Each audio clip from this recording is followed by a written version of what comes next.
internet of value at Ripple, we're thinking much bigger than just cross-border payments. It's kind of like Amazon with rare books in the early days, just this market happens to be a $10 trillion market. We are at a historic turning point. Said in the past that you are doing for money what email did for communication. Moving the whole revolution forward. Take on it. There's trillions of dollars parked around the world. XRP. Is there a possibility that Ripple could take over SWIFT one day? Well, back to your question, is XRP the next Bitcoin? If we work with the system to solve this problem, and we can solve that problem at scale, a problem measured in the trillions of dollars, then there's a lot of opportunity to create value in XRP. Welcome back, ladies and gentlemen, to another episode of 24 Hours Crypto. Let's get right into today's video. XRP going over $100, $200, $300, $400. Is it achievable? In short, yes. And I'm going to show you exactly how.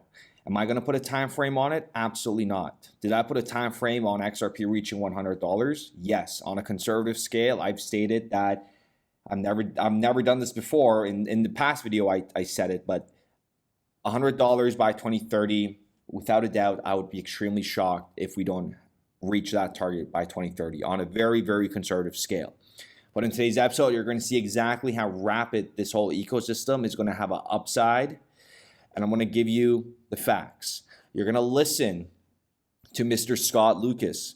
Scott Lucas, he's the head of markets of distributed ledger technology at JP Morgan, almost 4 years. He's also a board member at the CLS Group. CLS Group and the BS Innovation Hub and Ripple, MasterCard, Swift, RTGS, Global Payments Canada. Listen, they're all in this together, working on this together to create interoperability. And this is under the CPMI, the Committee on Payments and Market Infrastructure, that was put together. And you guys also got to remember, I covered Ulrich Bitzel a couple days ago. They put out a PDF, a 33-pager of them pretty much telling you how Bitcoin will not last in the future, how Bitcoin will fail. It's incredible. It's coming from Ulrich Bitzel, where he's the chair, and they have all these individuals here, right? CLS, Ripple, and again, when you talk about Scott Lucas, and just listen to what he says here, because this is very important. Tokenization is going to open up a lot of corridors. It's going to open up a lot of opportunity for this whole ecosystem, and there is going to be a winner in this ecosystem. There will be a winner that takes, a chunk of all of these all of these tokenized assets on their platform. And in today's video, I'm going to tell you the problem tokenization solves. I'm going to tell you why XRP and Ripple are the solution. And I'm also going to go over, can tokenization work without XRP? You got to hear that part, okay? It's very, very important for you guys to all understand. But take a listen to what Scott Lucas says here about having 15% of each of these categories, just 15% on a conservative scale. More broadly, what is your vision for DLT in your operation?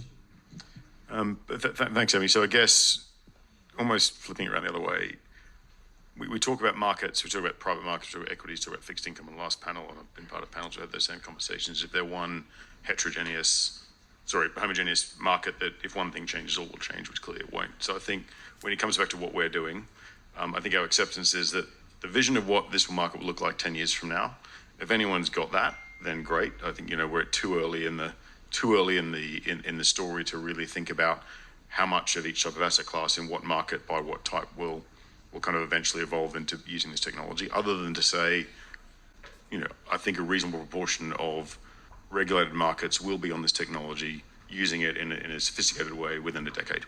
And what a reasonable proportion could be anywhere from the 10% mentioned previously to anywhere sort of sub 50. I don't think north of that is a rational number. And before I tell you all the important stuff about how tokenization can work without XRP, can it not? Just take a look at this, right? So when we take a look at the 15% of each asset class, we're going to be very conservative. We're going to take a look at the derivatives market. Numbers are a lot higher than this. Global real estate, the S&P 500, global debt. If we take 15% of each of those categories, we get a total accumulated to $189 trillion. And this number alone is just peanuts. All the assets in the world is much, much higher than this, right? Anything that can be tokenized, it's like 400 trillion, 700 trillion. That's coming from the DTCC, not me. And if we were to play a very conservative role and take just 15% of this value and put it onto the XRP ledger with XRP being utilized, we get about $28.3 trillion coming over to the XRP ledger. And now before I get into the price metrics, right? Let's just talk about this. It's very, very important for you guys to understand that we're also going into a world where things are going to be drastically different. I mean, as you're probably looking at the screen, I hope you guys don't get disturbed. But, these are potentially how your future family might look like. You could be the guy sitting on the couch with your girlfriend just talking about how your day was. And, I even said robot babies, and take a look. It's pretty much happening. Slowly but surely, by 2030, things are going to be drastically different. And it really scares me how Ray Dalio even says that, in the next 5 years, it's going to be like we're going through a time warp and the world is going to be in a new place, which is kind of really scary, especially when you have videos like this with robots, with Elon Musk, everybody promoting it. Things are about to get crazy. And this wealth transition that we're about to witness is going to happen once in a lifetime. So the people that take advantage of this are going to be rewarded very handsomely. And the ones that don't, well, guess what? They're going to be stuck doing what they're doing forever. Honestly, I know it's pretty harsh, but that's reality. People actually have an opportunity to change their lives, but you have the media only talking about Bitcoin where retail can't even afford it, which just blows my mind. So let's just talk about this. This is very, very important. So the problem tokenization solves, okay? So please understand that tokenizing assets converts them into digital tokens. Pretty basic, right? Making them liquid, easily transferable, and globally accessible. So you're pretty much connecting all the economies together. But there is an issue. These tokens need to be traded across different platforms, different jurisdictions, and different currencies. This requires a system that can handle instant low cost and scalable transactions at a massive scale, right? And when we talk about massive scale, they even address this. Remember, I got to play this to you again because these are the closed door meetings that they talk about. Sort of thesis still needs to be played out, but I think where USDC is going to hit a cap is going to be at scale. So when I talk about the $10 trillion that we're processing every night, and I was looking this morning, I think the market, the 24-hour volume for both USDC and USDT is like $25 billion or something. That's like 400 times less $1 billion or something. That's like 400 times less than what we do every day. And if you think about having to fully reserve $10 trillion to be able to make those payments every day, that's a lot of liquidity that you're taking out of the system. So we're not even just talking about payments at a massive scale. We're also talking about tokenization at a massive scale. So without this infrastructure, tokenization is like giving a Ferrari to someone with no road to drive it on.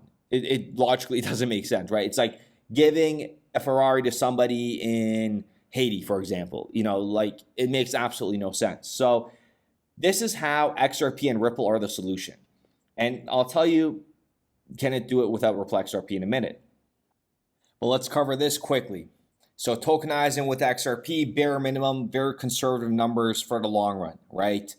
$28.3 trillion liquidity cap or liquidity capitalization for XRP will leave XRP, if there's 60 billion circulating, give or take, $472 per XRP. If there's 70 billion XRP circulating, you're talking about a $405 per XRP. 80 billion XRP in circulation, you're talking about a $354 XRP. And 90 billion XRP in circulation with the $28.3 trillion, we're looking at $315 per XRP. Let me know what your thoughts are in the comments down below of those numbers. And this is for the long take. This is for the long take. Do not bargain on this. And as well, again, can this happen sooner than later? Absolutely. Like I said, we're about to enter a completely different world here. But let's get into how Ripple, with its XRP ledger, is purpose built to solve these exact challenges, okay? So it provides liquidity. right? So XRP acts as a bridge currency, providing liquidity for transactions between tokenized assets and fiat currencies. So imagine, for example, like a tokenized real estate property sold in the US and the buyer is using Japanese yen. Guess what? XRP facilitates this trade seamlessly, eliminating the need for pre-funded accounts and currency conversion delays. Boom. I mean, just look how fast that was, right? And you guys know how fast it settles, 3 to 5 seconds. Imagine when you have trillions of dollars, moving globally, and these assets are all tokenized, speed is very, very critical. And the cost, it's a fraction of a penny, which makes it both, feasible for retail and investors and institutions that are all partaking in this. And again, when we talk about scalability, you already know who's at the forefront. And soon, wait until they go mainstream. Like nothing has even been announced yet. As real-world asset tokenization projects grow, I think the XRP Ledger is going to be a really good platform for them to launch on, particularly because of the low fees and because of the integration with the DEX, with the proximity to sort of the movement of funds. The ability, if someone's going to buy, what do you want to do with a real-world tokenized asset? You want to buy it, you want to sell it, you want to hold it, you want to transfer it. And if you want to buy it and sell it, you want to be able to do that with whatever asset is convenient for you. You don't want to tie, if you tokenize some sort of debt, you don't want to tie it to US dollars. If you tokenize some sort of debt, you don't want to tie it to US dollars, because then that limits access to it to people who have sort of proximity to US dollars. One of the things the XRP Ledger is good for is giving you sort of proximity to many different assets, and that exchange is seamlessly built in. So I think that's one of the many reasons why the XRP Ledger is going to be a good place to launch tokenized real world assets. I think we'll see that in the next year and a half. Cool. And the big question, can XRP work? Can this whole tokenization world work without XRP? Yes. Other blockchains could attempt to handle tokenized assets, but there's a huge but. They face a massive limitations. And these are all facts about the state. Ethereum, it's too slow and expensive. And guess what? Gas fees make it impractical for high volume transactions. And I hope I find this video where they're talking about how gas fees will never, they just won't use Ethereum because of these gas fees. I think a good question is, what would need to be true to enable regulated institutions to use public permissionless blockchains? At the moment, they don't pass what's known as third-party risk management. Mm-hmm. Just a very concrete example quickly is anything on Ethereum you've got to pay gas for. The gas gets paid to validators. A regulated firm cannot pay gas fees to sanctioned entities. So the public permissionless blockchains are out at the moment. What would need to be true in order to enable regulated institutions to occupy that space and use those networks?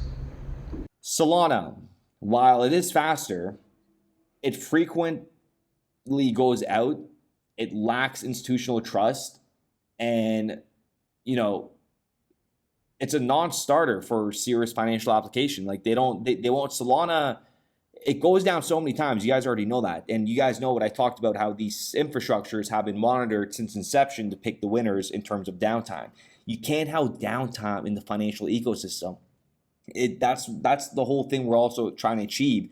So these systems run 24/7. That's why the banks and stock markets, they close. It makes absolutely no sense. The money makes this world go around. Why are we pausing our stock market, right? And private blockchains. Let's talk about that. While they are secure, they lack the global liquidity and interoperability needed to handle the scale of tokenized assets.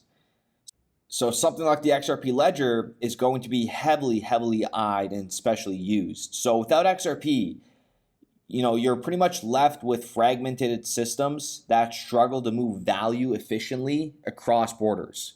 And XRP eliminates these inefficiencies, making it a no-brainer for tokenized assets. Now we have about 150, 200 exchanges around the world that trade in XRP. A lot of it, as you say, is very shallow trading by individuals, and that is not the use case that we are pursuing. What we are pursuing is the use of XRP as a financial asset by sophisticated institutions as a bridging mechanism. So does this hurt or harm? Well, it creates a lot of noise.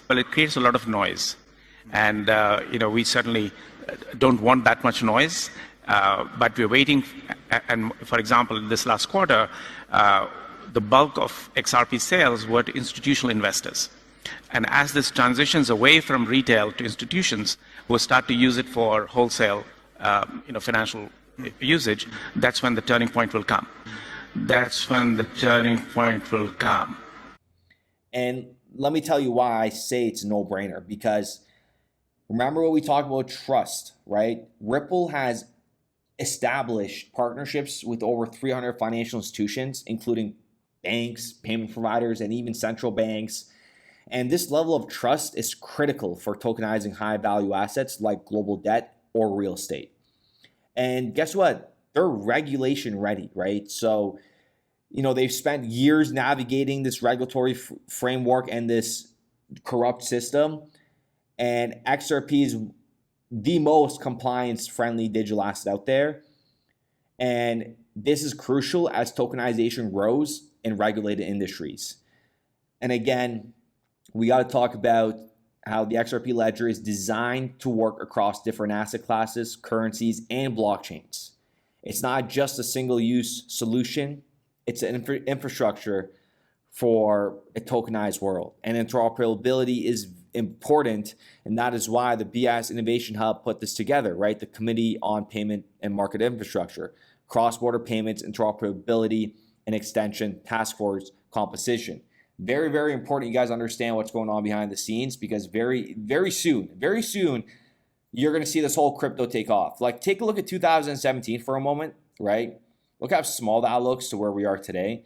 And if we were just to kind of zoom out and look where things are headed, 10, 20, 30 trillion dollars, $14 trillion, very, very soon. Like, things are about to drastically take off. And this is the largest 1 month candle that I've ever seen in my life in this ecosystem. And I think you guys could all attest to that as well.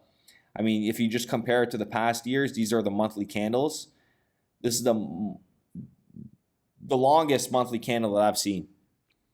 And institutions are not even here yet. So we are going to see some crazy events take place in this ecosystem right now. And I hope everybody's prepared for what's to come. So with that being said, ladies and gentlemen, let me know what you guys think in the comments down below. Just know, Ripple, individuals like Kirk Stokes isn't coming to Ripple just for fun. Leaving his advisory role at Goldman Sachs, I apologize, for almost 6 years, and coming over to Ripple as sales director and working there for 3 years and 6 months now. And let's see what his role is, advising financial institutions across APAC on how to leverage Ripple's suite on digital asset capabilities, right? Ripple is an all-in-house enterprise. I mean, they got custody, payments, tokenization, and liquidity. You see that? Take a look at that. That is just music to my ears, and only a handful of the individuals will understand how important this is. All-in-one powerhouse is what I like to call it. And let's take a look at the value of XRP right now. It's at $1.10. Remember what I said at yesterday's video. The longer XRP hangs around in this range, the crazier it's going to get. And right now, Bitcoin today made all-time highs around 93,600. And the markets are on the edge of the next leg up. Okay, I want you guys to remember this. We are days away, or even potentially hours away, but I'm going to say days away from all of us seeing this next leg up. But also keep in mind, which is kind of crazy, remember how I talked about nuclear war? Well, Putin is talking about it, which is just crazy to me, because I mentioned that the only way these markets go crazy into the downside if some sort of nuclear war occurred. But again, you never know. That could make the markets go crazier to the upside. But the world is at a stage of uncertainty right now. And we're also on the cusp of making history with this crypto ecosystem, with a lot of wealth being generated as well within the next 365 days. So we all need to be prepared for what's to come. This is very, very important for you guys to understand. Keep an eye on the markets every single day. Things are about to get crazy. We started building RippleNet with the thesis that crypto liquidity would eventually be able to support robust global payments, large payments. RippleNet was designed so that customers seeing the benefits of our fiat-based network could flip the switch to ODL once the market was mature enough. And this is exactly what's happening. Flip the switch.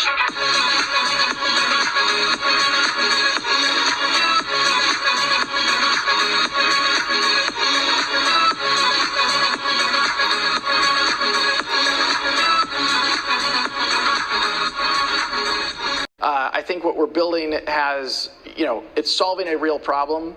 And I think all of the tokens, my advice to anybody would be, understand the utility. If there's real utility and there's real value being delivered to a real customer, there will be value in the token.